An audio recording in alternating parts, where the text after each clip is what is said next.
Assalomu alaykum, Abdukirim hojim. Qanday ahvollari yaxshi turibdimi?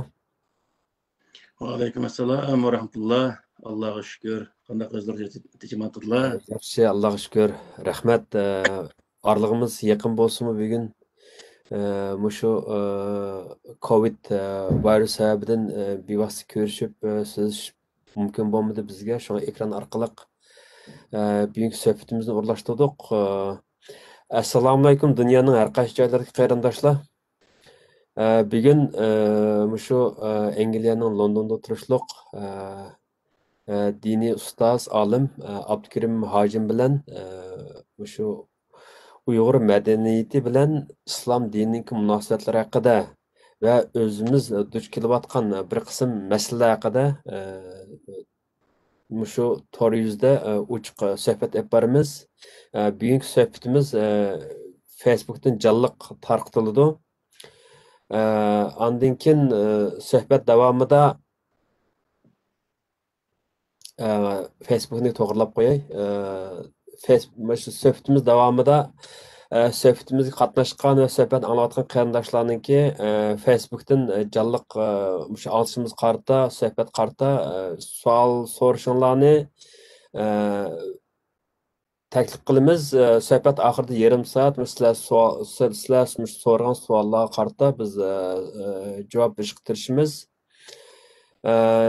Endi o'zimizning temasiga qaytib kelishdan burun biz bugungi suhbatimizni soat 3da boshlashga shunday kelishgan bo'lsakmi, texnik masala tufaylidan suhbatimiz 15 minut kechikib qoldi. Buning uchun kechirim so'raymiz. Ammo biz vaqtida sizlar bilan yuz ko'rishga tirishdik.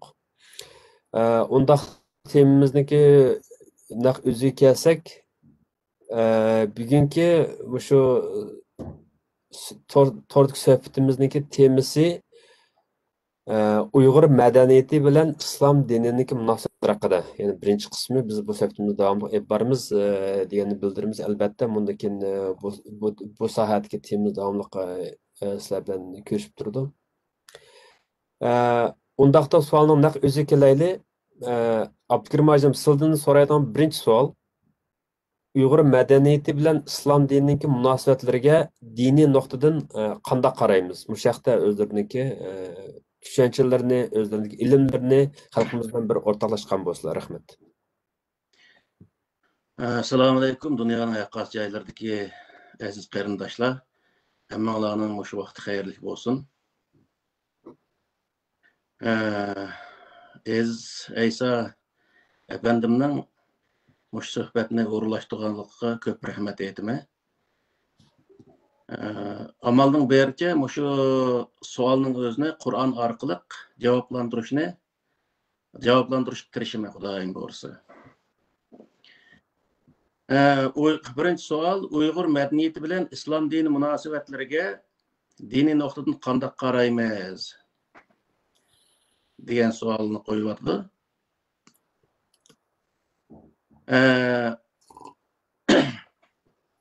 Birinchidan biz islom dini qanday bir din, buni 5 minut vaqt ajratib mush to'g'riliq so'zlashni muvaffaq ko'ryapman.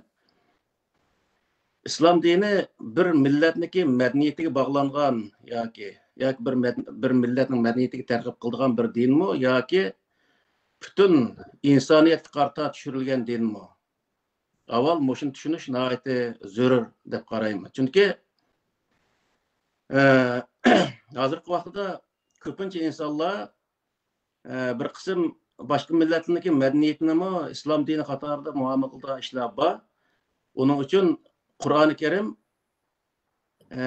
madaniyatga doir gaplarni qilamdi yoki madaniyatga bir chek qo'yadigan bir kitobmi? Buni o'zi aniq o'rib olish kerak.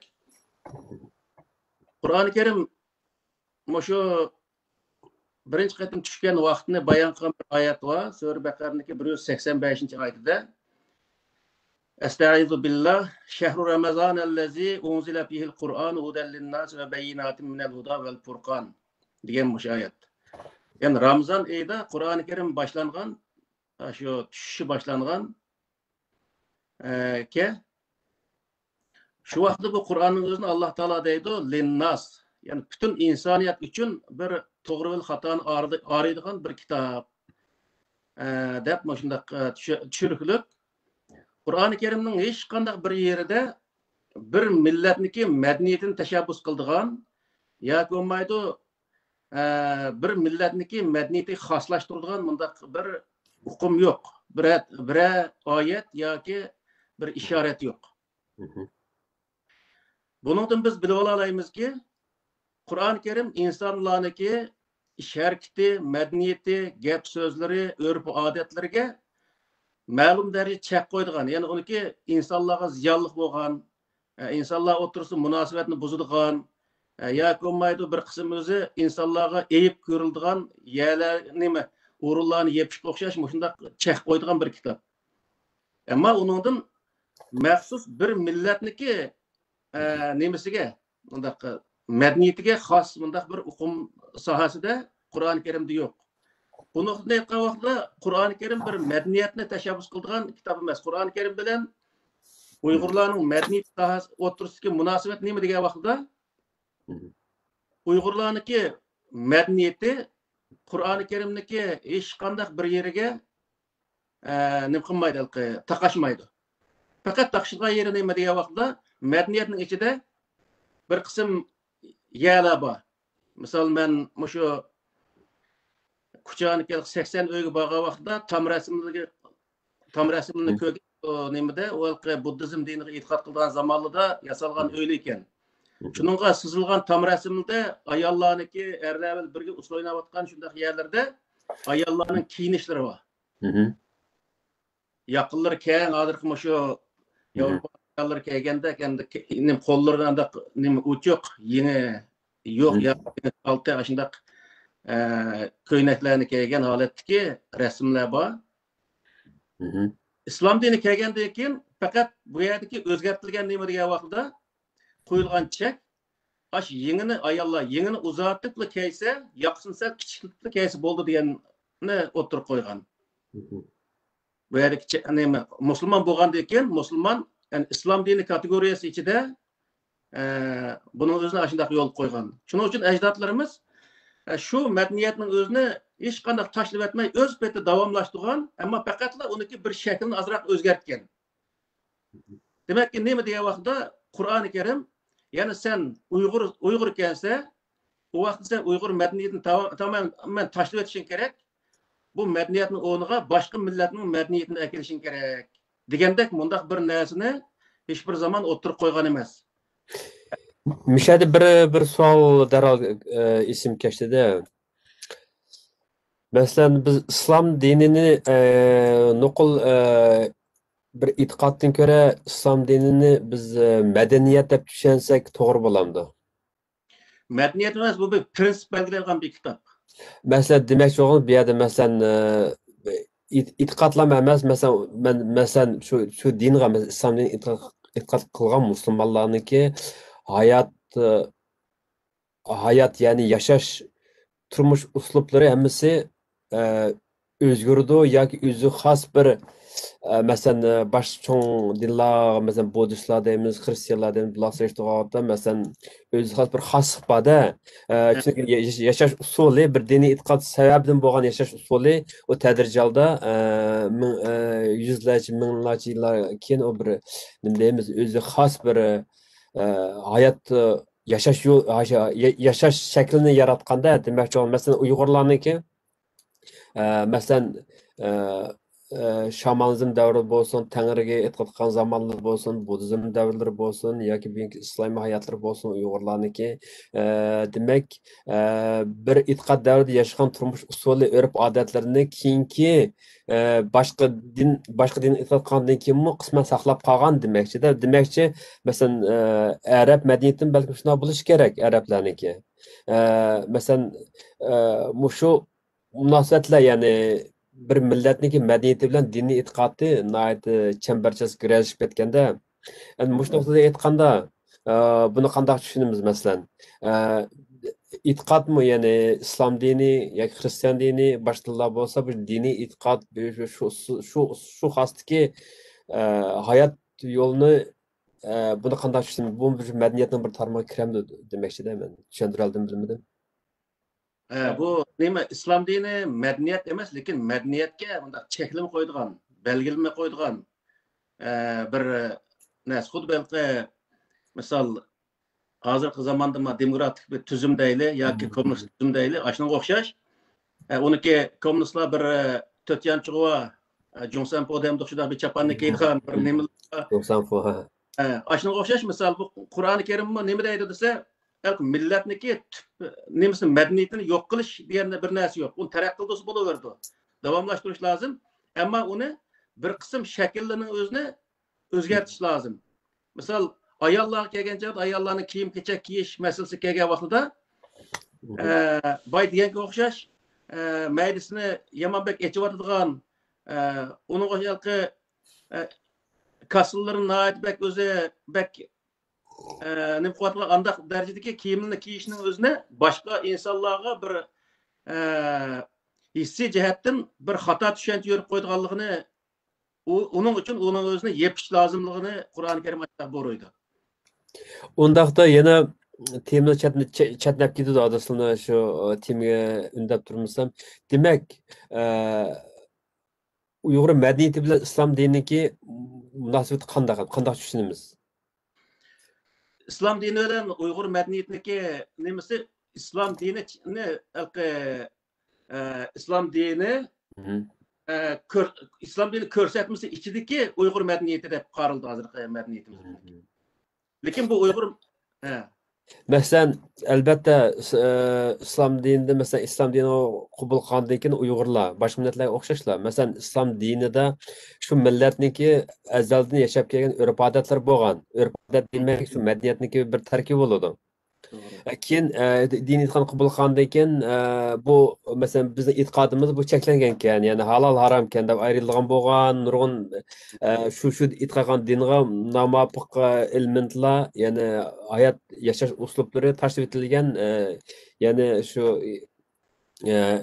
yangi qabul qilinadigan yo'l qo'ygan urf-odatlar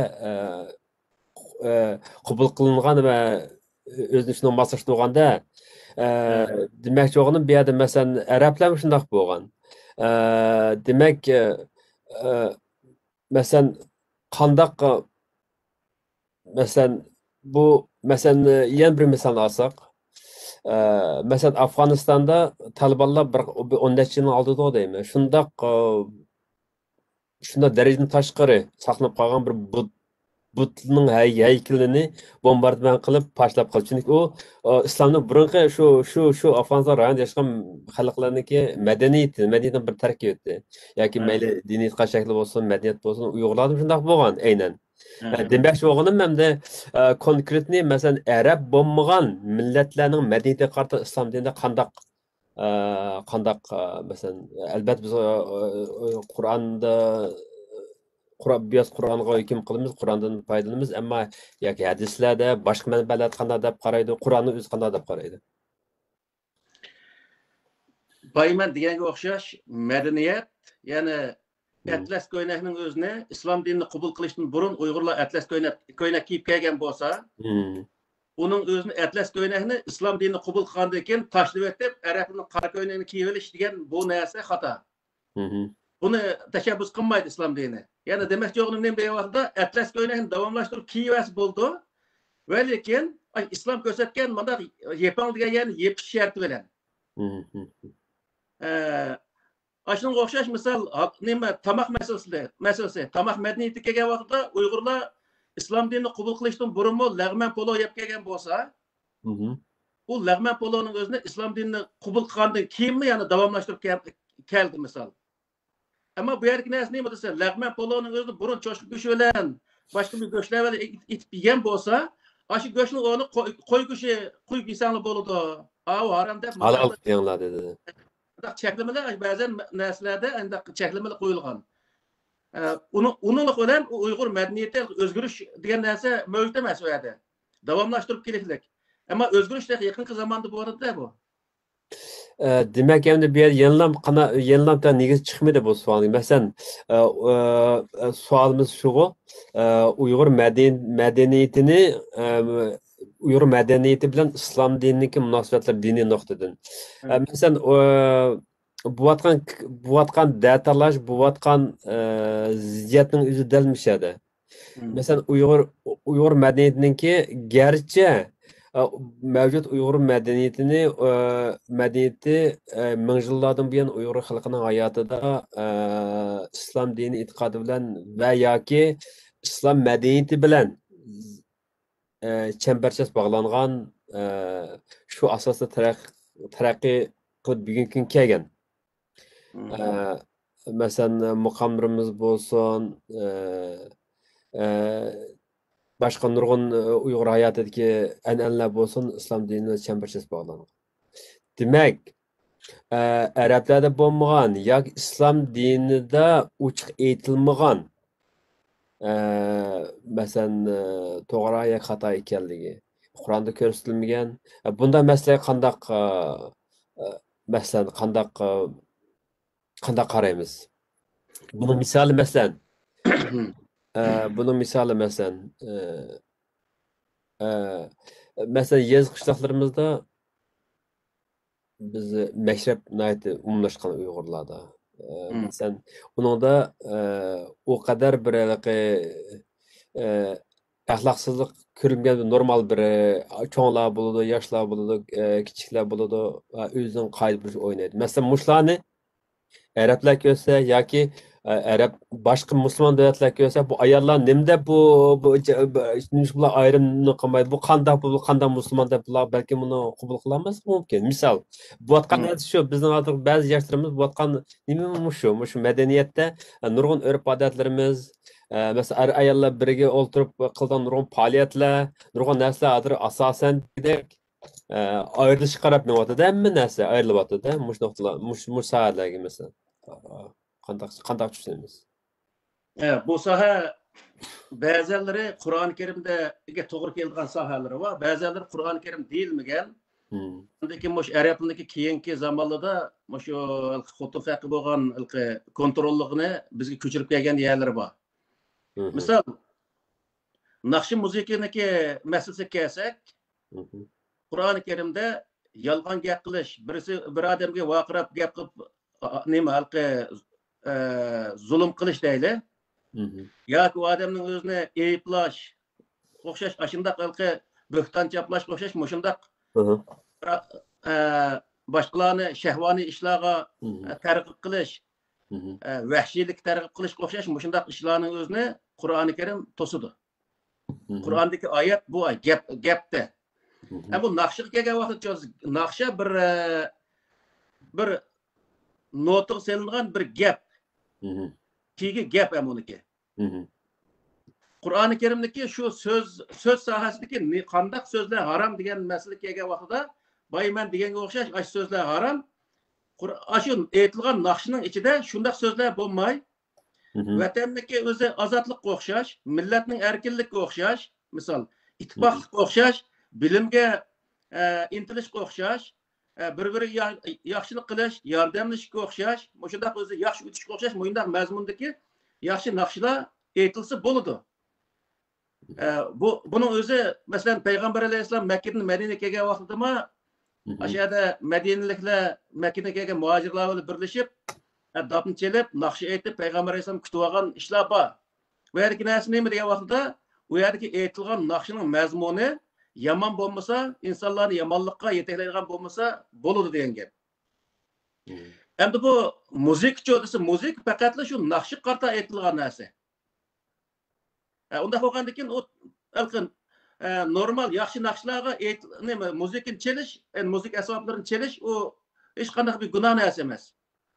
Usul o'ynash masalasi kelgan vaqtda usul o'ynash masalasi Qur'oni Karim cheklanigini bu yerda sizlar erlar ayollarni ko'rgan vaqtda yomon ko'z bilan qaramaslik. Ayollar erlarni ko'rgan vaqtda yomon ko'z bilan qaramaslik. Uningga shahvoniy sohada gap qilmaslik.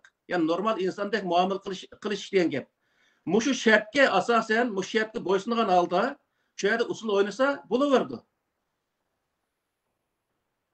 Masalan, ayollar shu yerda yig'ilgan bo'lsa, normal insondek, masalan, qarindoshlardek holatda bir-birisiga shu yerda birga usul o'ynasa, bir-birisini qo'lini tutmay, yoki Yevropalikniki tamasini o'ynagandek, birisini belini tutib, qo'lini tutib bunday o'ynamasdan o'zimizdagi normal usulning o'zini o'ynasa bo'laverdi. Bu islom diniga o'zi hech qanday qarshi turmagan holatdagi, ya'ni islom dinidagi doirasi ichidagi bir madaniyatniki namoyandasi bo'ldi degan gap.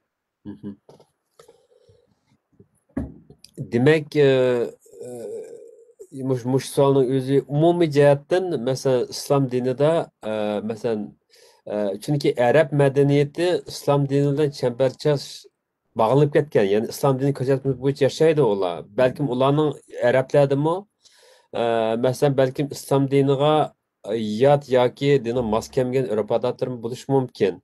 Demak, bu yerda negizlik masalan prinsip jihatdan masalan islom dini e'tiqod qiladigan xalqlarning, ya'ni millatlarninki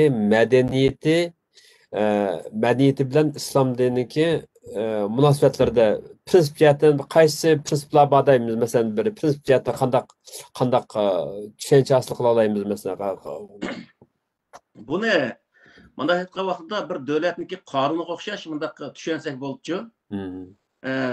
Qur'onning o'zini, islom dinini. Masalan, bir davlatning qonunida maishni qadam jinoyatchi bo'ldi deb jinoiy ishlar qonunida xuddi shunga o'xshash Qur'oni Karimning o'zidami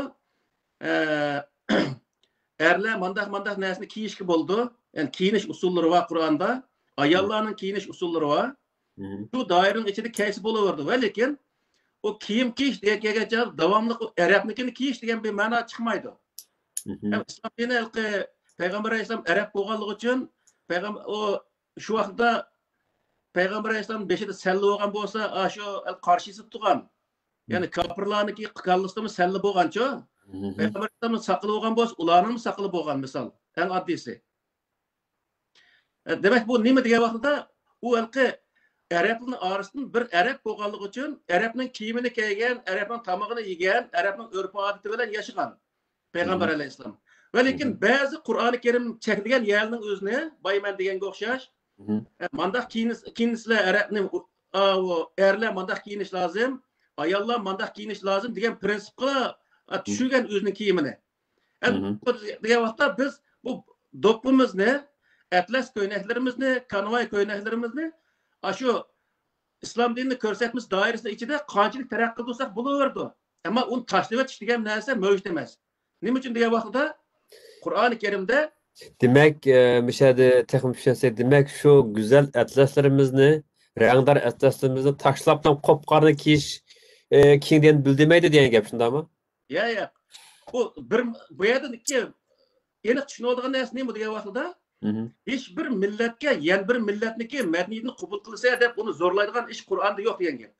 Hamma millat o'ziniki madaniyatini davomlashtirish kerak. U madaniyat ammo ba'zi yerda Qur'onning cheklimiz uchirgan bo'lsa, u yerning o'zini masalan qisqartirgan yo'q, qisqartish kerak. Shu doirada Qur'on ko'rsatgan doiraning ichida qilish kerak degan gap. Endi ikkinchi savolga o'taylik. Ikkinchi savolmi endi shu birinchi savolimizga yaqinroq savol. İkinci sual, Uyg'urlar madaniyat, diniy e'tiqod va bir millat sifati bo'yicha irqiy qirg'inchilikqa uchrayotgan bugungi kunda Uyg'ur madaniyati bilan islom dinining munosabatlariga qanday muomala qilishimiz kerak? Ya'ni demoqchi bo'lganimiz bu yerda shu bir Uyg'ur millati millat sifatida tragediyaga, irqiy qirg'inchilikka uchrayotgan vaqtda biz Uyg'ur madaniyatiga qanday muomala qilamiz? Uyg'ur madaniyati islom dinining munosabatlari qanday bir tangpon bir muomalani tep chiqalaymiz yoki bunday qanday qilganda millatga foydali bir mo'ditli bir yo'lda mang'alaymiz degan ma'noni bildir deb qarayman. Siz qanday qaraysiz? Bu nihoyat yaxshi bir savol ekan bu. Qur'oni Karimda Alloh taolo insonni qabila va oymoq qilib yaratganligini, ya'ni millat holatda yaratganligini bayon qiladi. Yani bir oyatning o'zida osmon zaminni va insonlarning tilini, rangini Alloh taolo o'zining bor birlikka bo'lgan bir dalil isbot sifatida yaratganligini bayon qildi. Bu narsa nima degan vaqtda maqsad bu millat bo'lib dunyoga kelish Alloh taoloning irodasiga tamamen uygun hem Allah xohlagan bir ish degan gap bo'ldi. Bir millat o'zining milliy kimligini, endi buning maqsadi nima degan vaqtda O millet hem millet bolama, millet yani özümün şu milletimni davamlaştırma dese, özündeki şu millet buluşuğa, millet kıp turgan bir kısım işler var. Milli kimlik münasebetlik. Onun tili, yazığı, örf-adeti, medeniyeti, tarihi degan o'xshash, bundaq bir kısım dini itiqat asasen o'rtaq narsa, bu bütün dünyadagi insonlarga qaysi inson kirsi bo'laveradi, qaysi inson chiqasi bo'lavergan bir narsa. Lekin ma bu bir millat bo'lish, xolis u millat boshqa millat bo'la oladigan, xolis u millatga kirib ola oladigan bir narsa emas. Bu maxsus bir milliy kimlik doirasi ichida millatniki milliy kimlik shu millat namoyanda bo'lib turdi degan gap. Bu yerda maqsad nima degan vaqtda bir millat o'zining milliy kimligining o'zini qo'g'dash va davomlashtirish, Alloh taolaning oyatini qo'g'dash va davomlashtirish bilan munosabatli degan gap bo'ldi. Agar Alloh taolo u odam, ya'ni bir millat o'zining milliy kimligini qo'g'dimasa, Alloh taolaning bir oyatining buzg'unchilik uchirishiga yo'l qo'ygan bo'ldi degan gap. Alloh taolo sizni millat qilib yaratdim deganga u ahamiyat bermagan bo'ldi odamlar. Bu nuqtada aytgan vaqtida her millet o'ziniki milliy kimligini qo'g'dash vazifasi va majburiyati va shu majburiyat aslida o'zining madaniyati shuniki eng muhim bir parchasi. Misol madaniyati, urf-odati, tarixi, tili, yazığı degan bu shu millatniki milliy kimligini tutib turgan narsa. Agar bir Uyg'ur hozirgi vaqtda Uyg'ur millati mushunda navoit xalqlik vaqtning o'zida o'zining milliy kimlikka doir narsalarning o'zini qo'g'dashdan voz kechsa yoki yaxshi qo'g'dimasa, u qo'g'dimgan odamlar Alloh taoloning oldida jinoyatchi bo'ldi degan gap. Oyatniki mazmuniga asosan millatning oldida albatta jinoyatchi bo'ldi. Endi bu yerda ikkinchi savolimizda shu Uyg'ur medeniyetin munosabatlari islom dini bo'lgan munosabatlarda shu irqiy qirg'inchilik yuz berayotgan bugungi kunda shu munosabatlar ustida suhbat bo'lyotidi. Masalan, endi bu diniy bu bir siyosiy islom emas. Bu yer bo'linayotgan narsa bir haqiqat kimilyotidi-da, yepilyotidi. Parda bilan yepilyotidi. Demakchi nima deganda, to'g'ri, Uyg'urlar bir millat, bir xalq, bir zaminning, bir davlatning sahibi bo'lish salohiyati bilan Uyg'urlar asli duch kelayotgan masala vatan masalasi, eglik huquq masalasi va Uyg'ur degan mush Alloh tarafidan yaratilgan millatning mavjudlik masalasi. Madaniyat, til, iqtisod, siyosiy ham saadat. Ammo biz qaraydigan bo'lsak, o'zlarimiz xabardor. Uyg'ur musulmonlari zulm uchrayotidi. Mush Uyg'ur musulmonlarining diniy e'tiqodi tortilyotidi. Mush Uyg'ur musulmonlarga yordam qilish kerak. Bular diniy e'tiqodini vayron qilyotidi Xitoy degandek. Mushu nayt ko'p avjilovdi g'arb matbuotida. Bunga qarta misol Angliyani olsa, butun musulmon jamiyati titrab ketadilar. Biz musulmon qadamchiga yordam qilaydi. Ular Uyg'ur agar musulmon so'z chiqmay Uyg'ur bo'lgan balki ular yordam qilmasi mumkin ekan. Bunda bir uqum chiqadi. Demak bu munosabat endi. Demak bu yana yig'ib kelsak bu so'zni Uyg'ur madaniyatiga taqildi. Uyg'ur millatniki milliy kimlikka taqildi. E'tiqod buning bir sifati. Shoma savolda irqiy qirg'inchilik yuz berayotgan bugungi kunda Uyg'ur madaniyati degan shu millat kimligi? Uyg'ur degan bir millatning butunligi. To'g'ri. Bu munosabat buning qartasini tushunchilar qanday? Masalan, bu irqiy tamponni yo'q deb qo'yadi-da, bu yerda bu reallik. Xitoy bundan foydalanyapti. Endi bu g'arb davlatlariniki Uyg'ur musulmonlar deb musulmonni qo'shib olishdiki, maqsadning nima ekanligini men uni bir tarafdan bir hislerim var. Hem şu Müslüman devletlerinin özünü kozgaş maqsadi şu Uygur Müslümanlar deganni qo'shdimikin deb o'ylayman.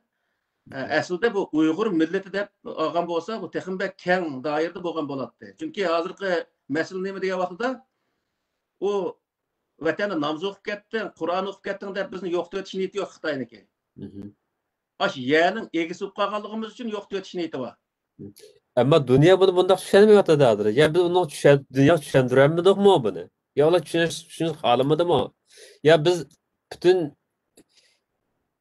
muhojiratda biz musulmondiq. Biz diniy qadim tatam shundoq tushundirdik bilmadim. Bu masala zodi nerede ketib bordi? Bu oldin ilmimiz bo'lmaydigan darajaga ketib bordi hozir bu masala. Hı. Meniki Biz şu bizni düşüncem xato bir tushuntirishyapti hozir. Misrepresentation deymizmi hozir? Xato hı, ko'rsatishyapti bizni g'arbda. doğru. Bu şu Hmm. Uygur Müslümanlar emas, Uygur milleti yo'qladi deb bundaq aytganda bütün insoniyatga to'g'ri keladigan bir kelim bo'lgan bo'ladi. Mhm. Lekin hozir ham Uygur musulmonlari degandan Mhm. uni ustiga musulmonlar Yamanbek bizga kuch chiqarib ketayotgan bo'lsa, u vaqtda bu gapni qisma biroz to'g'ri keladi-da. Mhm. Mhm. Hem bu dünyada en kuch chiqarmagan, og'izni ochmay, bir og'iz og'izni ochmay turayotgan insonlar musulmonlar, musulmon davlatları. Shundoq, shundoq. Biz to'g'ri kuch nima gap qilish ayrı qilib qolsin, bizniki mushundaq bostirilayotganligimizni haq deyotgan musulmon davlatlari bor ustiga. Mhm. Dünyada en o'zi musulmonniki peshvosi bo'layotgan Turkiya hozir og'izni bir qatim ochmay turyapti-ku. Mhm. Mushundaq ya kelgan vaqtda yoki g'arb davlatlariniki maqsadida Mhm. sen hattoki mushu musulmonlaringmi sen o'zingni musulmon deysan, mushu musulmonlaringmi mana ega chiqqanmiding deyish uchun qo'llanyapti bu kelimaning o'zini. Buni bilmadik ammo Mhm. herhalde bu meningmi kallamga taqishayotgan bir masala bu-chu. Mhm.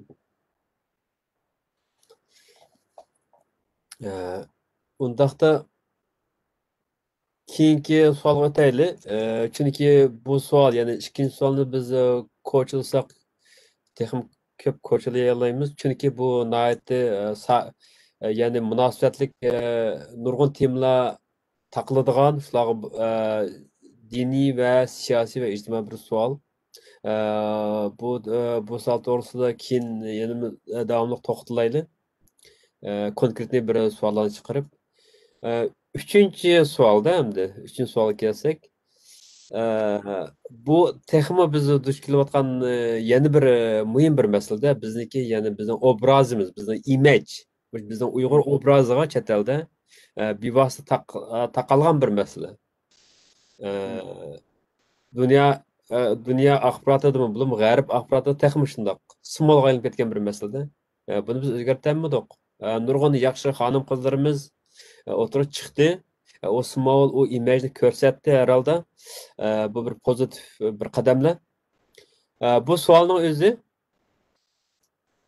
bugungi muhojiratdagi Uyg'ur hayotida avjilayotgan Arab madaniyatini islom dini deb qabul qilish xohishlariga biz qanday qaraymiz? Bu e'tiqod, kiyim-kechak hammasi alanı o'z ichiga oldi. Shu arablarningki hayot uslublarini, arablar qandaysan hammasini bu dinni mushu islom dini deb qarab qabul qilish. Masalan, xalqimiz bu Qur'onni xiti deb, masalan, kichik vaqtlarimizda aytib, masalan, Kommunist partiyani maqtab yozgan bir tekst olsa, cho'nglarimiz biroz ballar biroz desa, va balam desa, men Qur'onni xiti deydi-ku cho'nglar, shundaymi? Uni nimaligini bilmaydi. Misol deyman-da. Mushu temada bir to'xtalsak azroq. Bu nihoyat yaxshi bir savolkan. Ammo bu yerdagi aniq arib oladigan narsa, Qur'oni Karim bir millatga, bir madaniyatga xos bir kitob emas. Butun insoniyatga o'rtaq bir kitob. Lekin ham Qur'oni Karim Payg'ambar alayhisalom orqali insonlarga tushgan bo'lg'achqa, Payg'ambar alayhisalom arab bo'lg'achqa, bizda burun Budda diniga e'tiqod qilib kelgan bu Uyg'urlar, Budda diniga e'tiqod qilib kelgan bo'lg'achqa, shu keyin Payg'ambar alayhisalom vafot bo'lgandan keyin insonga e'tiqod qilgan, insonga cho'qindigan ishlar ashundan o'z davomlashib qolgan-ku. Aslida maqsad nima degan vaqtda Alloh taolo Qur'oni Karim deyiklik va tasimu bihablillahi jami'an va la tafarraqu. Sizlar hammanglar Alloh taoloning og'amchisiga, ya'ni Qur'onga eslanal deyiklik. Payg'ambarga emas, Qur'onga eslanal degan deydi. Payg'ambar alayhisalom bayman degan o'xshash bir arab bo'lish sifati bilan arabning kiyimini kiygan, arabning tomog'ini yegan, arab so'zlagan. Hem de bunun özü Arapniki bir kiyimini giyip mesela sellin uğragan bolsa, bir ak kiyimini giygen bolsa, Peygamber Aleyhisselam aşını giygen, onun için bizim kiyişimiz gerek diyen bir hukumni nima ana aşında düşünüp algan. Aslında o emas. Peygamber Aleyhisselam kiyimini kandak giygen. Ak kiyim emas, sellemez, beşik kandak narsa giygen, bir Arapniki sellisini giygen bolsa, onu biz özümüzü tatbiq qilgan vaqtda Uyg'urlar qanday qilishimiz kerak degan vaqtda Uyg'urlar özümüzniki demakki milliy kiyimimiz do'ppa. To'g'ri. Do'ppa kiyishimiz kerak o vaqtda. Arablar o'z beshiq salla o'rgan bo'lsa, u o'zining milliy kiyimini kiyibdi. Bizmi o'zimizning milliy kiyimini kiysak bo'ldi-ku degan mandaq tushuncha kirishimiz lozim aslida. Arabning xotinlari o'ziniki shu qora kiyimini kiyibdi. Kiygan bo'lsa, bizmi o'zining milliy kiyimimdi u. Bizim özümüzdeki atlas göyneklerimiz kiysak bo'ldi deb özümüzü tatbiq qilsak, bu eng to'g'risi bo'ldi. Ammo bu yerda Qur'onga islom diniga kirdik deb o'tirib, islom diniga kirishdan Qur'onniki ichiga Qur'onga bo'ysunish degan gap endi. İslam dinine kirdim deb berib, Arabniki kiyimini ichiga, Arabniki o'z madaniyatini ichiga kirganning o'zini islom diniga kirib oldim degandek mandaq tushunchada bo'lish, bu nəhayət xata bir narsa. Bu bizni vayron qilayotgan narsaniki birisi mushu deb qarayman men. Nimishqa degan vaqtida islom dinini qabul qilgandan tortib Uyg'urlar. To'g'ri.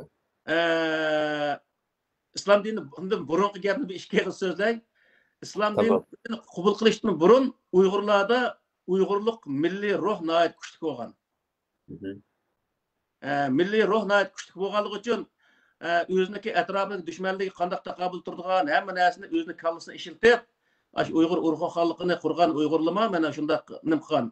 Anda keyin Qarxonlar deymiz, shu qurgan vaqtda shunday o'ziniki shu nemisini davomlashtirgan. Va lekin islomni qabul qilgandan keyin nima bo'ldi degan vaqtda, islomni qabul qilgandan keyin biqulga nimani bergan? Qur'onni. Yani biqulga Arabniki shu yerdagi yenidan tuzib chiqqan e'tiqodga o'xshash har xil ahkamga o'xshash kitoblarni bergan. Bergan vaqtda bizniki podshohlarimiz keyingi zamonlarda shu kitoblarga, shu kitobni o'zi bizniki vatanda qonun o'rniga chiqargan bunday holat shakllangan. Shuning uchun Qarxonlarniki nemisda Qarxonlar shu davlatni keyingi vaqtda islom davlati deb anda qilgan.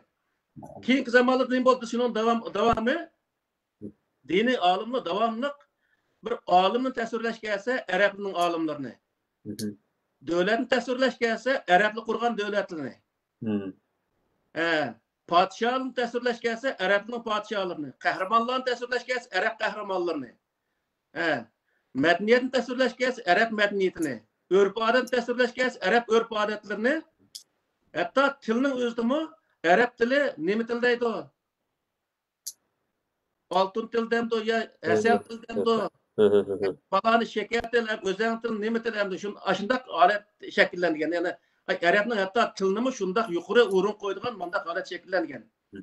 Ammo Alloh taolo bu yerda nima deydi desa, Alloh taolo insonlarni bir ota bir onadan yaratgan va shuni butun insonlarni dunyoga kengaytgan. Demakki nima desa, butun inson o'xshash Allohning dargohiga degan. To'g'ri. Arab alohida bir millat. Ulup Uyg'urlar unda töven darajadagi millat emas. Hatto Arablar davlat qurgan vaqtda Uyg'urlar imperiya qurgan bir millat. Shunday yuksak madaniyatlarni barpo qilgan bir millat. Bunda turuqlig'in bu Arabning o'zini naytaqi butun hamma narsani o'ziga nim qilib, diniy sohadagi odam davomli Arabning shu narsani tashabbus qilish orqali nima qilgan degan vaqtda Arabni yaxshi ko'rdigan. Arabning tuprog'ini yaxshi ko'rgan. Masalan, Qur'oni Karimda bir yerda Makka mukarrama, Madina munavvara degan so'z yo'q. Mukarrama, munavvar degan so'z yo'q. Arablar o'z deydi uni o'zini. Hamda u o'z disi bo'ladi, qojilik o'z qimmatini qilsa bo'ladi o'zining vatani bo'lganda ekan. Xuddi bizmi azizon Qashqa, ulug' vatan degandek bir gap hamda o. Misol Ama özlerinin vatanını koyup durup, o xalqning vatanını nəhayət qimmat uluq bilib ketadigan, özlerinin madaniyatini tashlab qo'yib, boshqalarning madaniyatini nəhayət yüksek bilib ketadigan, o'zining tilini tashlab qo'yib, boshqalarning tilini yüksek biladigan, özünün alimleri, kahramanları lazım. Nurgu adamlı var. Mesela Araplı kahramanları dese şu Ebu Bekir, Ömer, Osman, Ali de hepsini yadı bildik. Ama Karkalların zamanında kahramanlığı ütütken mi odası Nurgu adam bilmeydi o. Misal. Karkalların zamanında bir alimler ütütken mi odası Nurgu adam bilmeydi o. Yani Nurgulları Arap'niki bir kur, iki kur keldiğin uzun aşındak isim var. Arap'ın isimlerini bildi ki bizniki bir eğiz sözüden deydiğin andak isimini bilmeydi adette. Bu neymi degan vaqtda en özü dini sahadik adamның en çoğun hatalığı milletniki Arapniki bütün nesini teşebbüs kılış arkalık Uygur milletniki milli ruhunu öldürüp etken. Milli ruhunu öldürüp etkendikin Uygurlarda vatanni azat kılış, milletni kutkuzuş degan narsa susuşup ketken. Hazır mesela 2010 yıldan başlap şu Suriye, Irak'ta Halip kurumuzda bir karsellikler Halip kurgan bulup oturup çıkıyordu.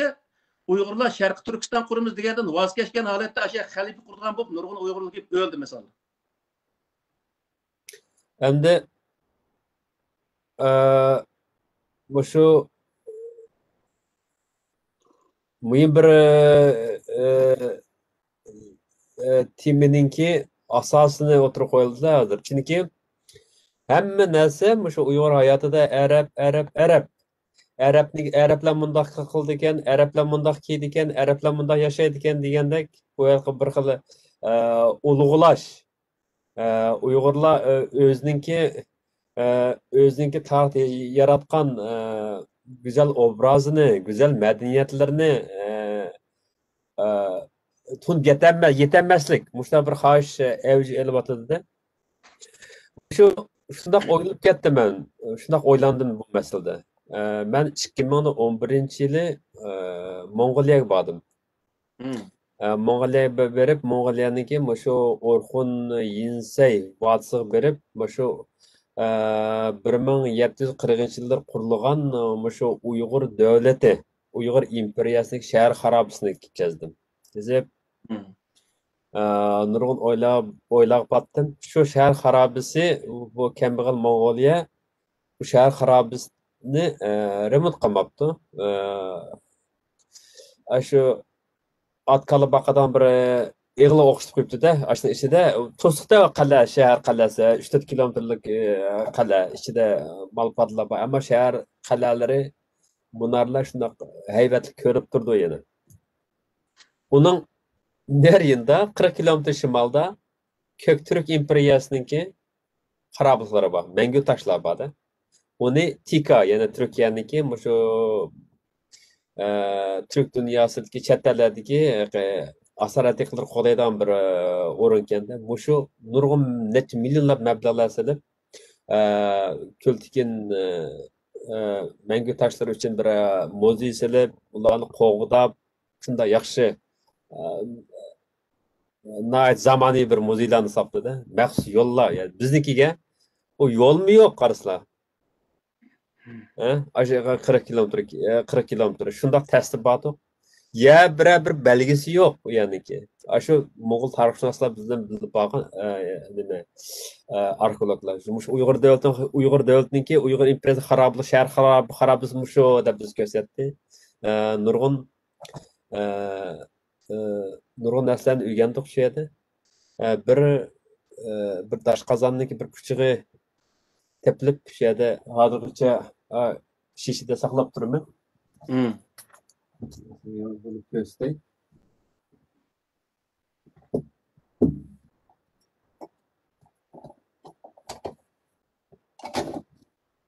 Benim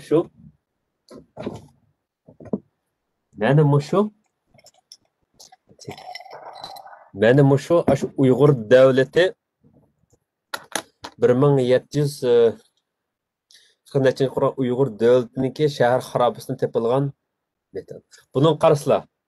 Bunun diametri bundaq hisoblasak hozir bu hech bo'lmasa 4-5 metr uzunlikda bir tosh qozonniki. Bu temir sanoatlari nihoyatda taraqqiy ekanda.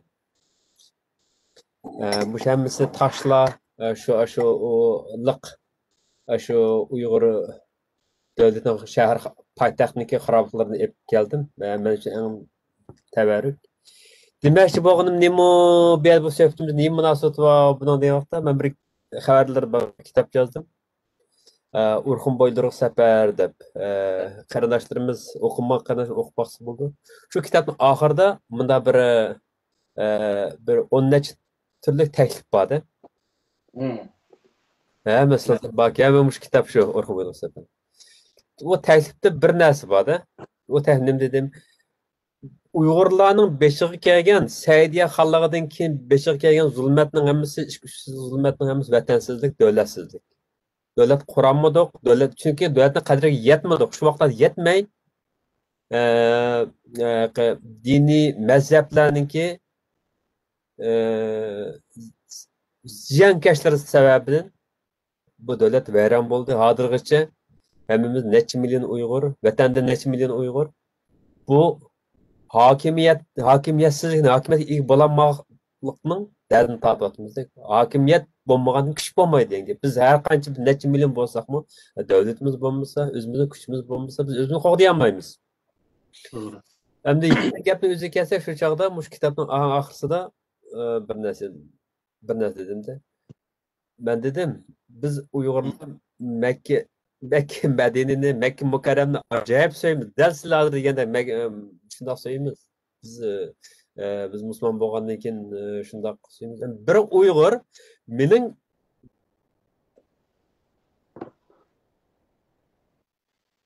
biz bu shu kelgusida birinchi taklifni ichida bor.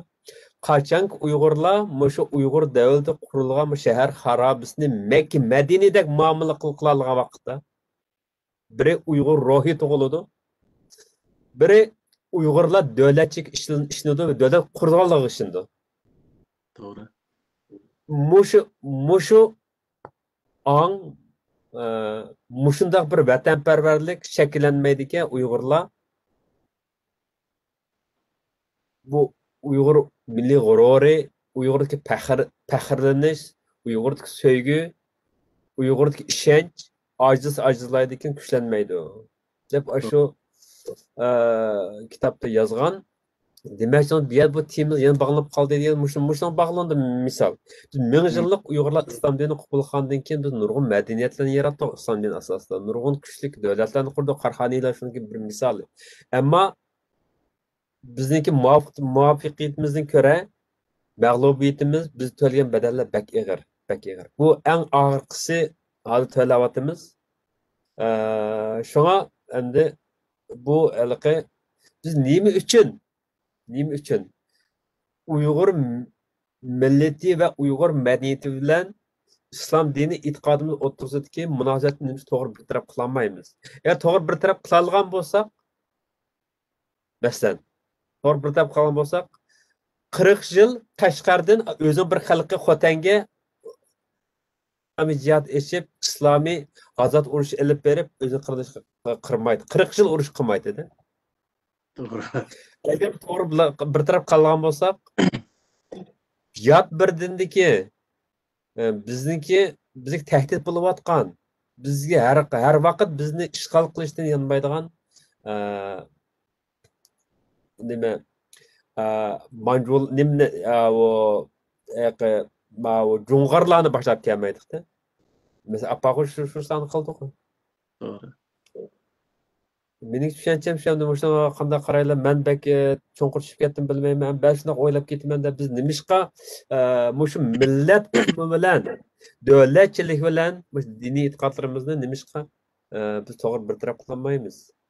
Hadislar bu qarshilikni, bu kurashni hadislar nima deb acayip bir nima bor. Jihadga bağlaymiz, nimda bu diniy sohaga bağlaymiz, diniy e'tiqodga bağlaymiz. Nimishqa bizda bir insondek bu ruh insondek bir kurash insondek bir mavqe bo'lmaydi. Biz nimishqa o'zimizning xalqi millatimizni, o'zimizniki tuprog'ini so'yamaymiz. Buningdagi tüp sebep bayı men degandek bu aşı birinchi qatim islomni qabul qilgan vaqtda Sutqu Bo'raxonga ustoz bo'lgan odammi bu bizniki davlatimizga do'st bir davlat kelgan emas. o'zining davlati lingishib qolgan vaqtida shu bizni vatanda parakentchilik chiqib kelgandek bir ko'rinmaydi odamni. Ondan keyin o Sutq Bo'ron zamonasida misol shu zamondagi fiqh degan kitoblar bo'lgan o'xshash. Bu kitoblarda murtadni o'ldirish degan narsa aniq yozilgan. Murtad degani dindan yana odamni o'ldirish degan gap bo'ldi. Ammo bu Qur'onda yo'q bu narsa. Qur'onda xohlagan odamni qabul qilsin, xohlamagan odam qabul qilmasin. İxtiyorlikda u.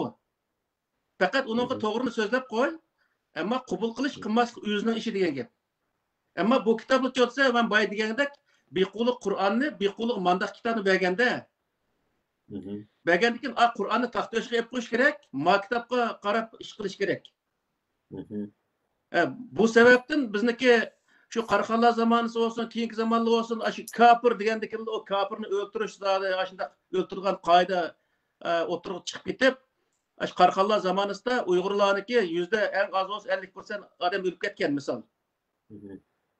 Buning hammasi bizga o'lqi mesela şu vaqtda islom dinini e'tiqod qilmagan Uyg'urlarni o'ltirgan degan gap islom dinini qabul qildirish uchun majbur, shundaqmi? Masalan, shu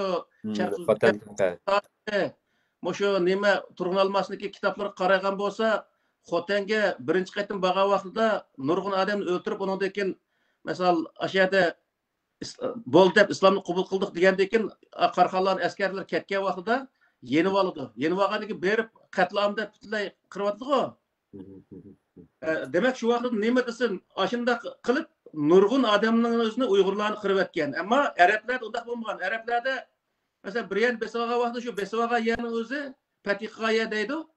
O yerning o'zida 5% ya 10% musulmon bo'lgan, qolgan 90-95% shu o'zining dinidagi odamlar, ularga faqatla o musulmonlik qanday qilib islom kirdigan ularni desa, islomning adolatini, ya'ni Qur'onni haqiqiy ular tunishtirish bilan, o'zi shu Qur'onni mengish bilan ularning o'zini islomga kirdigan. Musulmonlarlik asas degan gap bor-ku. To'g'ri. 200 yillab o'tgan vaqtda andiki ularda islom dinini qabul qilish bo'lgan. Masalan, eng 50 yil atrofida u biznikida o'schi desa, qabul qilmaganni o'ltirib tashlaganda. Buning o'zi keyingi vaqtdan hozirgacha shu ish mavjud. Hammasi shu Qur'on qaramaydi. Qur'onda mandaq desa, u Qur'onda undaq degan bilan ma kitob mandaq deydi. Ya rivoyat mandaq deydi. Undaq degan nima desa, ko'tar Qur'onning o'zida ma kitob mandaq degan arabniki yozib qo'ygan narsani o'tirib tashlamoqchi endi. Biz o rivoyat desak, rivoyatga inkor qildi bu. Hadis inkorchisi deb bizga andaq bo'xton chaplaygan insonlar bor. Aslida musulmonlar bo'libmi Uyg'urlar hozirgi vaqtda Qur'on qaytgan bo'lsa, Qur'onda bu halqi Qur'onniki maqsadi millatni saqlash bu yerki narsa. Milliy kimlikni saqlash, milliy ruhni saqlash. Qur'oni Karimda 15 yerda zikr qilindi. Arabiyyan degan kelima zikr qilindi. Shu arabning o'zini Arab ekanligini nim qilib, Arab ekanligini esiga solib, sizga Arab deb turibchi. Bu yerda nima ashnodan biz nima o'rganishimiz kerak desa, biz Uyg'ur. Biz Uyg'urligimizni saqlash kerak. O islomning o'zini, islom bilan biz Uyg'urligimizni barobar holatda tutib maqsad bo'lgan gap. Ammo o'zimizni shu Arabning o'zimizni etib, Arabniki yerlarning o'zini ulug' bilib, misol, ashunday qilishning o'zi nima desa, ashunday bilan bizniki butunlay milliy ruh o'lib ketgan. Men o'tgan bir so'zligimdan ba'di shu 80-yil bo'lgan ishda bir narsani ko'rdim men uni. Vatanga bir jurnalistdek bir odamni kelib, Uyg'urlarni gap so'raydi. Gap so'rab, sening millating nima desa, 180% atrofida odamlar men musulmon deydi. %10-15% odam Uyg'ur deydi. Qolganlarning o'zi inson demdi, ish qilishmi deb javob berdi misol. O'shaning o'zi nima desa, hatto odamlar o'zining Uyg'urligini bilmagidek holat tushib qolgan. Buning butun sabablari nima degan vaqtda men diniy odamniki, diniy soatga odamni ayblab emas. Bu yerda bizdagi kamchilik jiq mana diniy soatga odam bo'lganligi uchun deyapman buni. Mes kirsak, o kekçi Arap'ın hikayesini söyleyecek. Falan sahab anda kıtı, Pistan sahab anda kıtı, Peygamber Aleyhisselam anı kıtı söyleyecek. Peygamber Aleyhisselam onu kırgılı 1400 yıl oldu. O 1400 yıl burun Peygamber Aleyhisselam aşık kan olsa biz neyim de düşündürmüz onu milletimizge.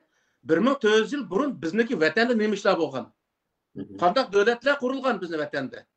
Ecdatlarımız qandaq yaşagan? Undan keyin nima ishlar bo'lgan? Masalan, sahobalar qandaq qilgan? Arabning tuproqlarida nima bo'lgan bo'lsa, uni ko'chirib akilish emas.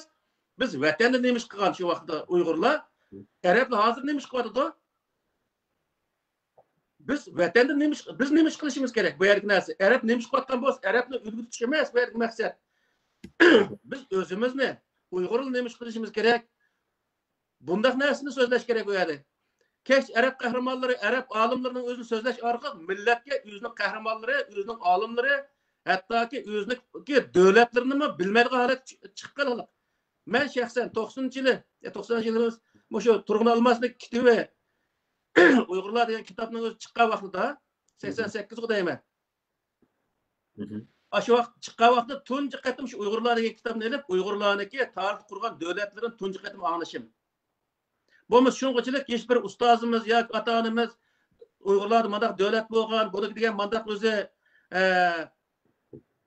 podshohlar bo'lgan, qahramonlar bo'lgan, olimlar bo'lgan, masalan Mahmud Qashqar deymiz, Yusuf Qasojib deymiz, Al-Farabi deymiz, bilmaydi qashning o'zini.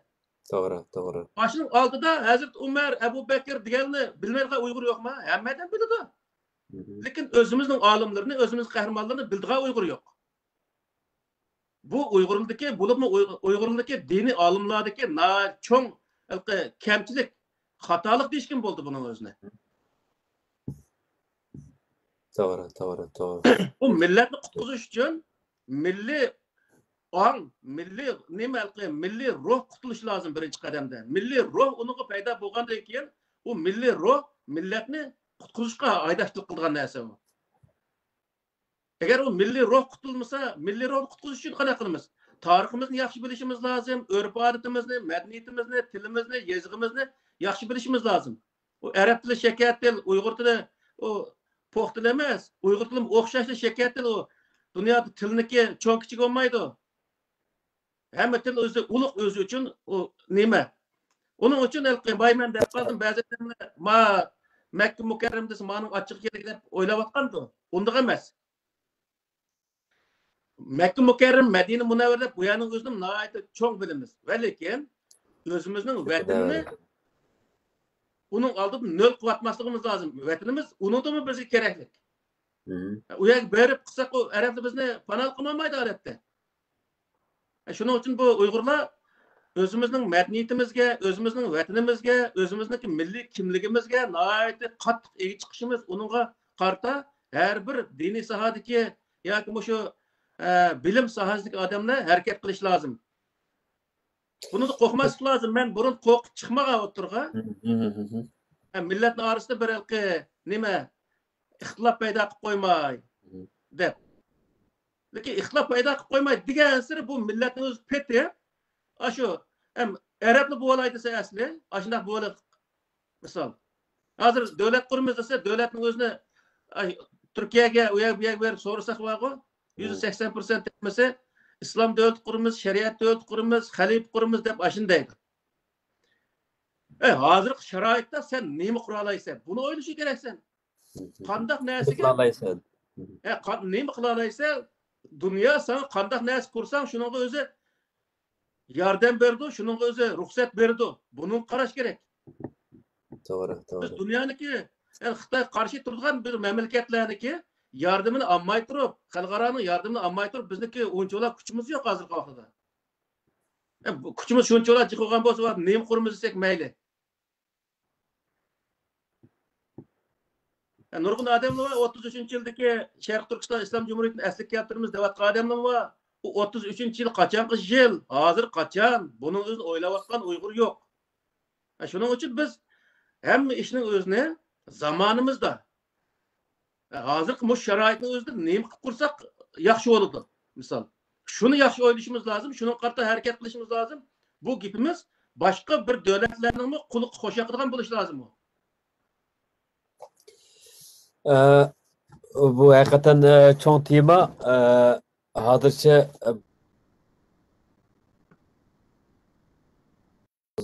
to'g'rida, ya'ni hozir shu biz elib berayotgan tema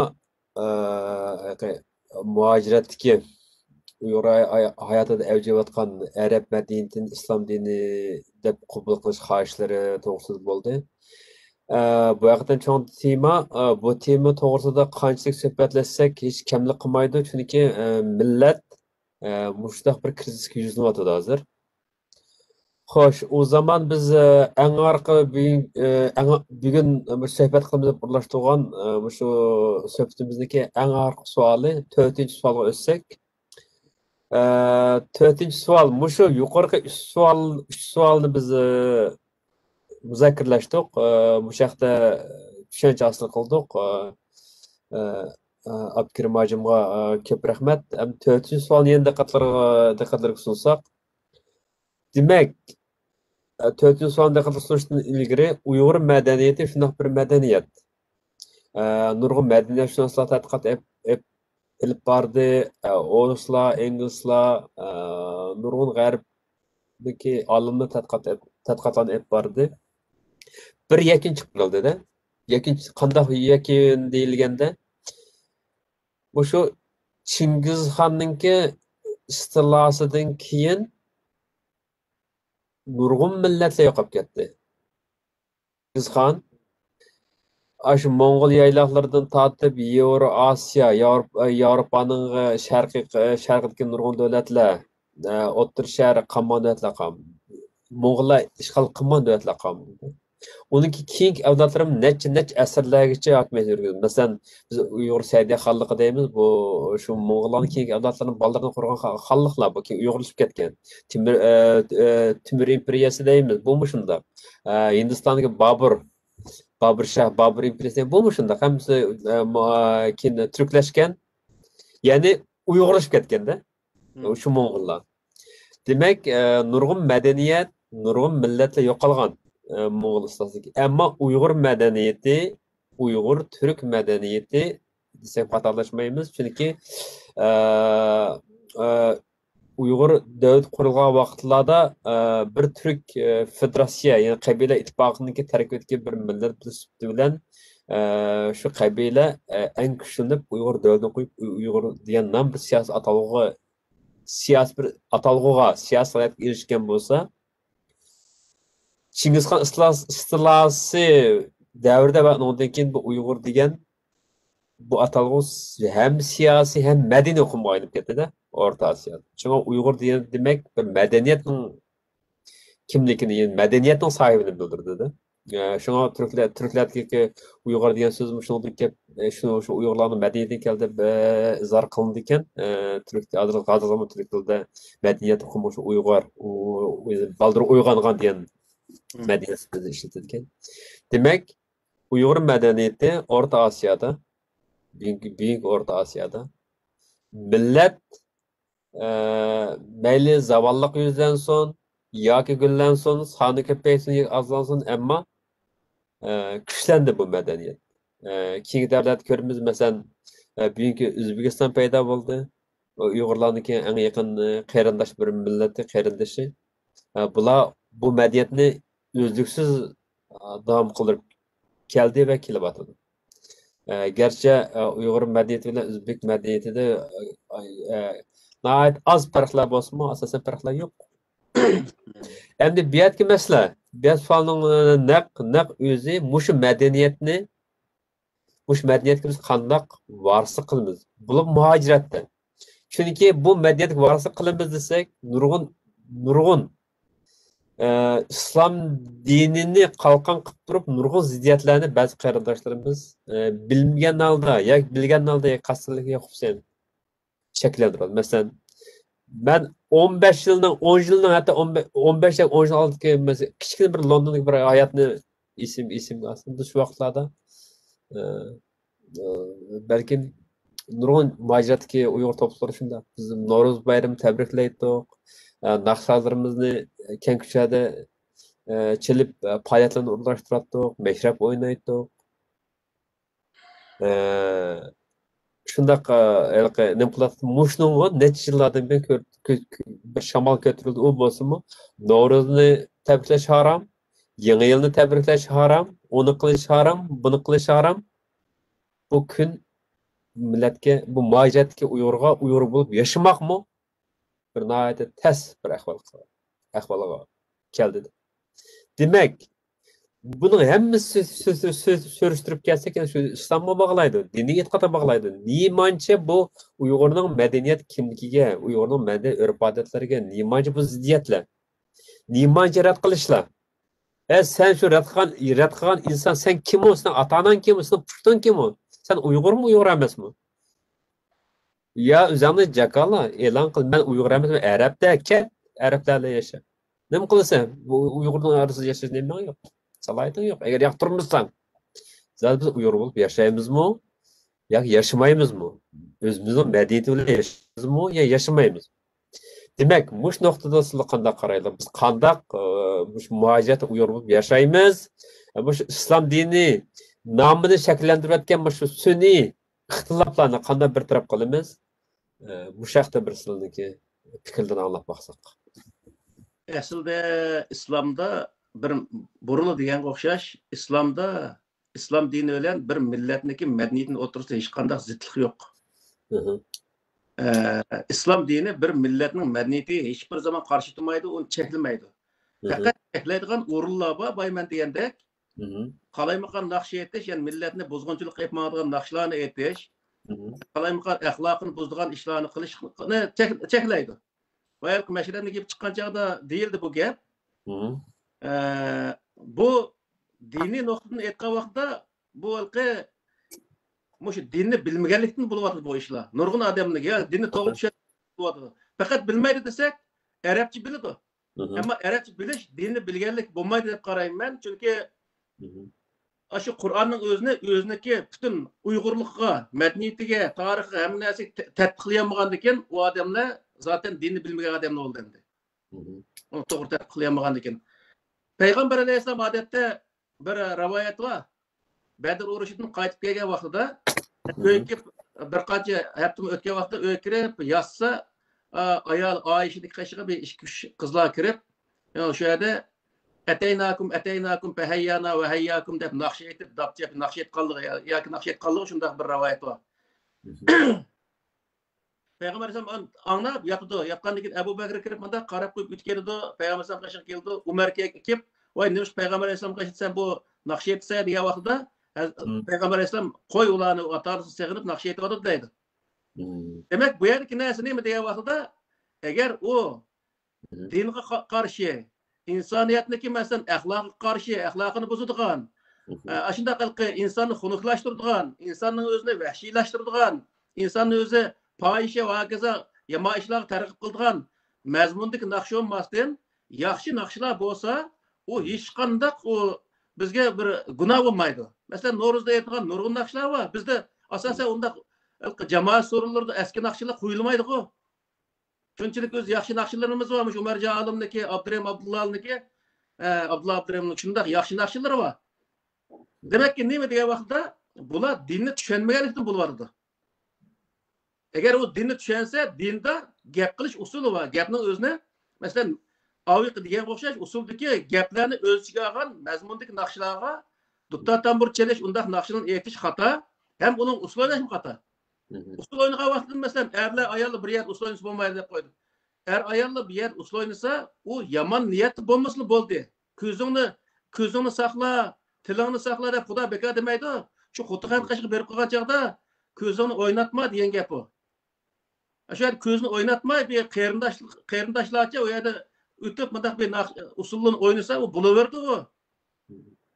Bunu adette şu Türkiye'ye berip kalsa, körler bir toy olup kalsa, toyunun özü de, Türkiye'deki balı bek açık geten, açık gelsin deyimizde, toyga kirisle, toy şundak başlanğandık, iki adam çıktı, vat, ertine kekş teblik kıldı.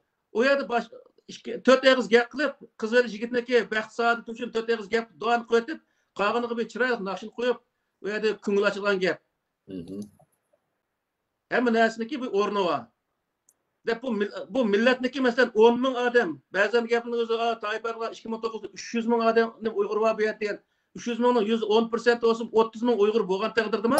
Bu yer bir kanal bo'lib, televizor kanallari misal. To'g'ri. O'zimizning madaniyatini, tarixini, naqsh usullarimizni tushuntiradigan, uni kinolarimizni qo'yadigan bir yer bo'lish kerak-ku. Şunun hiçbirisiga yo'l qo'ymaydi. Bunun hammasi beshar chiqib olgan odam nima desa, unda desak, qopib ketdi hozir. Shu mutasib insonlar dini sohadagi.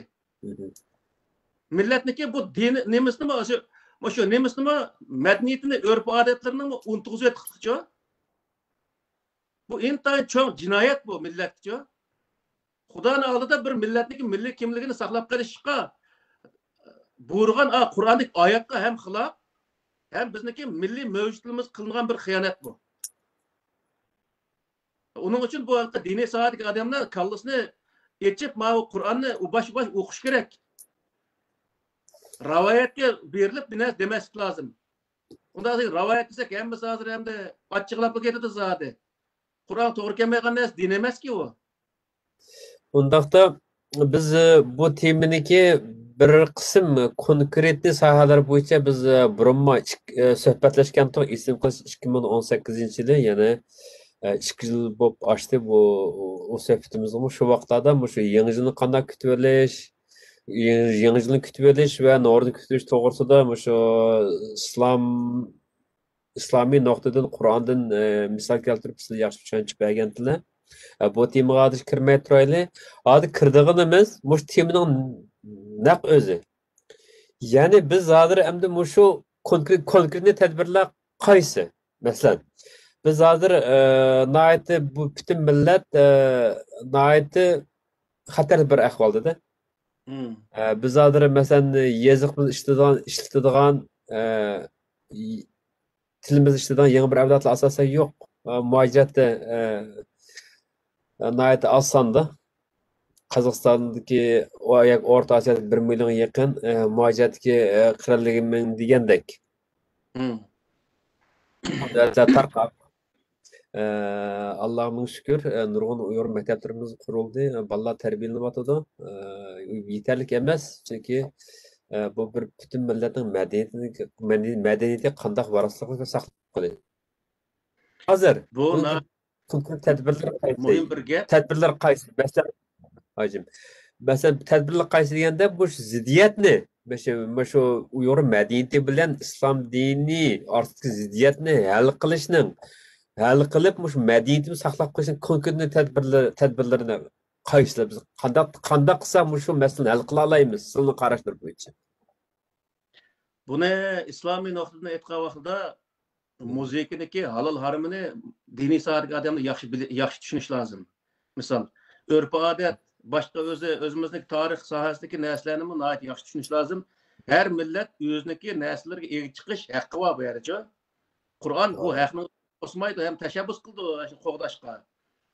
Endi bu narsaning o'zini saqlash, davomlashtirish masalasi kelgan vaqtida hozir misol eng xatarli nima bo'ladi deslar, o'zimizniki madaniyatimizdan, shu urf-odatlarimizdan yiroqlashib ketgan sari va o'zimizdagi qiz o'g'illarimiz boshqa millatlarga to'y qiladigan ishlar menda o'jab ketyapti hozirgi vaqtda. To'g'ri. Bu o'jab ketgandan keyin bu yerda nima buni qanday to'sa olamiz? To'samaymiz buni. Buni to'sadigan birdan-bir birdan-bir o'zi narsa nima degan vaqtda milliy ruh. Bu avlodlarimizga biz milliy kimlikni o'g'itish orqali uning milliy ruhini qo'zg'ab, ashunga o'zimizning madaniyatini, o'zimizning urf-odatini, til yozig'imizni, o'zimizning ayrim bir millat ekanligimizni uni engi salamasak, o'rlashtiramasak, bu bolalar boshqa odam bilan to'y qilib ketaverdi. U millat bu Yevropaga chiqib o'zimizni qutqazgan emas, o'zimizni vayroq yo'qotgan bo'lamiz biz vaqtida. To'g'ri. Har bir to'plum, masalan biz Angliyada turyapmiz, Angliyadagi insonlarmi ashunga bir Uyg'urcha bir yerni qilib, bu yerda ham namoz o'qishimiz lozim. Bolalarimiz namoz o'qiganligimizni ko'rdi. U yerda masalan madaniy faoliyatlarimizni jiq o'tkazishimiz lozim, tilimizni, yozig'imizni, milliy kimligimizni yaxshi o'rgatishimiz lozim bolalarga. O'rgatgan vaqtda birinchidan u bolalar o'zini kallasiga milliy ruhni singdira oladi. Ikkinchidan undaq bir to'plumning o'zida bolalar bir-birisi tunishida o'zaro to'y qilish fursatiga ega bo'ldi. To'g'ri dedilar. Shu yaxshi suhbatimiz davom qilyotdi. Suhbatimiz yaxshi davom qilyotdi. Biz planimizda shu 1,5 soatga planlagan. Hozir 1 soat 15 minut bo'libdi. Suhbatimiz davom qilyotqili. Qanchalik qarindoshlarimiz kirib ko'rdi bilmaymiz. Qarasak arliq bir uzilgan bo'ldi, uzilib ketgan davom qildi. Qarasak bir qancha qarindoshlarimiz ko'raytibdi.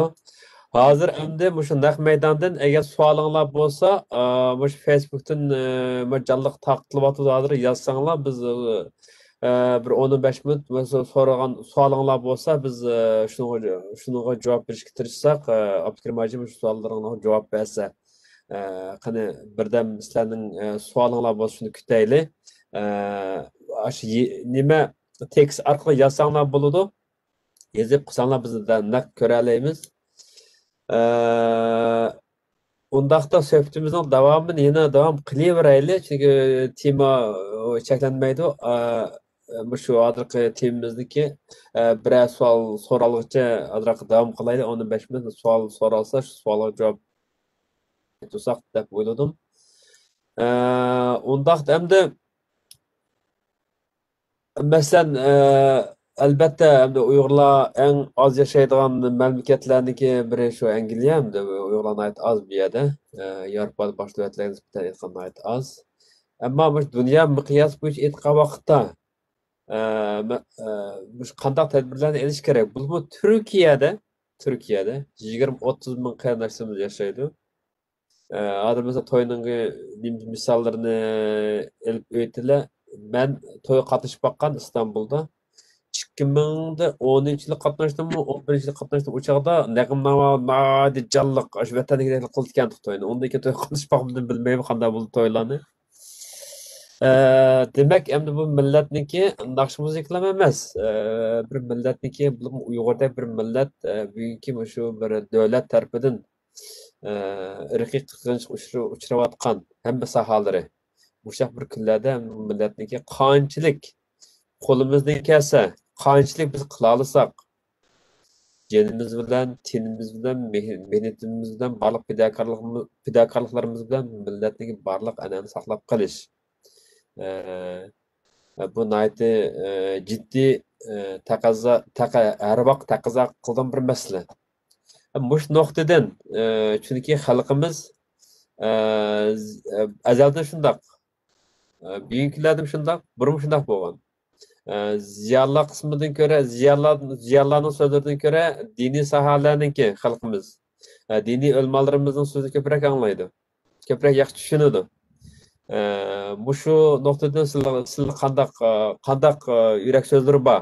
Biz qanday qilib Uyg'ur bo'lib yashaymiz muajiratda? Buni qanday konkret tadbirlarni qo'llanishimiz kerak? Shu to'g'risida qanday atrofga gapirib berasizlar? Qur'oni Karimda bir oyat bor. Kuntum xayra ummatin uxrijat lin-nas ta'muruna bil ma'ruf va tanhauna 'anil munkar va tu'minuna billah degan bir oyat bor. Bu oyat her bir milletke, her bir qavmga qaratilgan bir kelime. Her bir kavim yoki millatdan bir islohotchi insonlarning chiqishini Alloh taolo buyurdi. Bu islohotchi insonlar davomli millatniki ideologiyasidagi ish harakatlardagi bir qism mujmal yerlarni o'zini isloh qilish orqali uni davomlashtirib, uni taraqqiy qildirganga kerak degan gap. Bizning aramizda diniy sohada islohotchi insonlar chiqdimi desak, bu islohotchi insonlar hozir chiqmayotganlik sababi nima degan vaqtda to'g'ri. Meshitda shu burunqilar, meshitga tashab baqslar, shu burunqi so'zlarni so'zlab o'tirdi. Hozir nima ish qilyapmiz? Hozir bizning holimiz qayerdan degan gapni o'zini uncholar so'zlamaydi-ku. Mushu diniy sohadagi odamdagi bir xatolik misol. Bunga her sohadagi, tarix sohasidagi, her bir madaniyat sohasi, masalan, naqsh musiqa aytilgan sohadagi odamlardan hammasi birlashishimiz lozim bu sohaga. Zaten burçadığı adamını görsek hiç ketmey. Dini saatki adamını Onunki bazı bay diyen koşaş yaman tarafının özünü kontrol kılıp men manda kısak koymaz. Dep onu kontrol kılıp yaxşı nesik çağırsak bululuverdi. Şunun için meniki millet deydiğim milletniki alimler dep dini sahadaki okuyan yoki her sahada okuyan insanlar deydiğim neymi diye vaqtda biz milletni saqlab qolamiz va buningdagi yana davomlashtiramiz toki vatanni olamiz oxirgi hisobda degan mush orzuda bo'ldi ekanmiz. Biz davlatlarimizga o'zimizniki tariximiz, madaniyatimiz, urf-odatimiz, tilimizdan iborat mush milliy kimlik doirasidagi ham o'zi diniy e'tiqodimiz musulmonlikqa o'rtaq bo'lgan diniy e'tiqod sohasidagi mush narsalarning hammasini yaxshi o'rgatishimiz va buni to'g'ri o'rgatishimiz lozim. Ya'ni nurg'un narsalar bor diniy sohada o'rgatdik deydi, uni to'g'ri o'rgatmaganlikdan bolalar shundoq o'zi nihoyat mutaassib bo'lib cho'ng bo'ldi-ku. Shuning uchun buni to'g'ri o'rgatish bek muhim. Yani nakşı müzik haram deb öğretmek lazım. Nakşı müziğinin kandığı haram. Mesela xuddi yemek içmek o'xshash narsa o. Yemek içmekte mi halal haramı var? O nakşı müziğinin mi halal haramı var? Men iş duruştu mu haram halal haramı var? Men manga vaqtida mı bir adamga bir hürmet ölen adamdek men iş Allah Taala buyurdu. Bir adamni so'qib o'zi qalaymagan men iş Allah Taala to'sidi. Demek ne degan vaqtda har narsada to'g'ri xatosi var. Şunun için o'zi xatosini cheklab, to'g'risiga yo'l qo'yish orqali insonlarniki ustidagi kontrolni fevqulodda bir har tarafda hech qanday chiqolmagan bir kontrol qilib olmay uni yaxshi tarafini echib lazım biz.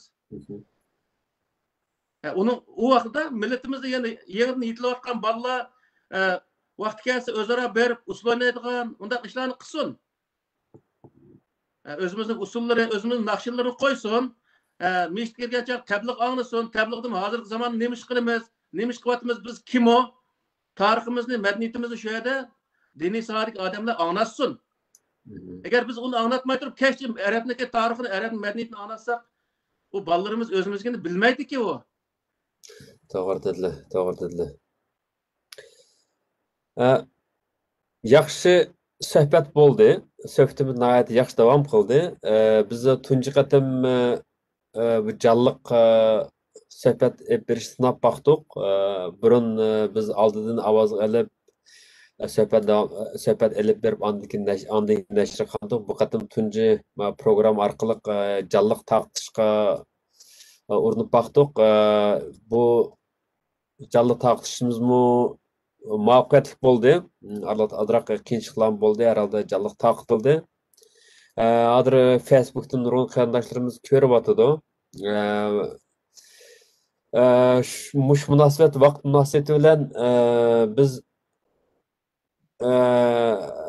rahmat Guljon ko'rayotibdi hozir.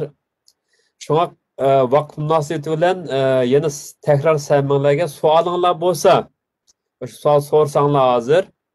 Bu savolga Abdukarim hojim cevap verse andan biz söhbətimizni şu sual cevap tüyəndən keyin ayaqlaşdırsak. Sual barmı sual? Bo'lmasa ayaqlaşdırmaydi. Turma. Kamran aldığa ekip baqaylı qani. Sual barmı?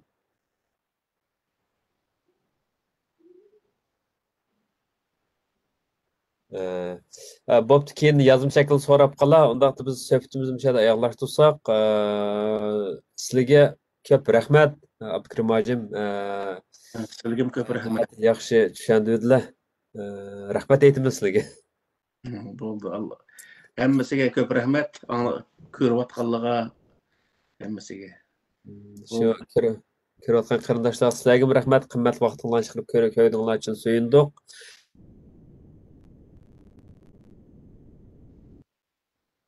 Qatımlıq sınaq şəklində yapmadık. Muvaffaqiyatli qıla olduq. Bundan keyin ikinci qatımlıq təximi yaxşı yapışa tirişimiz. Təkrar sizlərə rəhmət hacım məmsə. Söhbətimiz ayaqlaşdı. Salam. Rəhmət, amma baxsınlar, rəhmət. İçin ötəyədimiz. Oldu.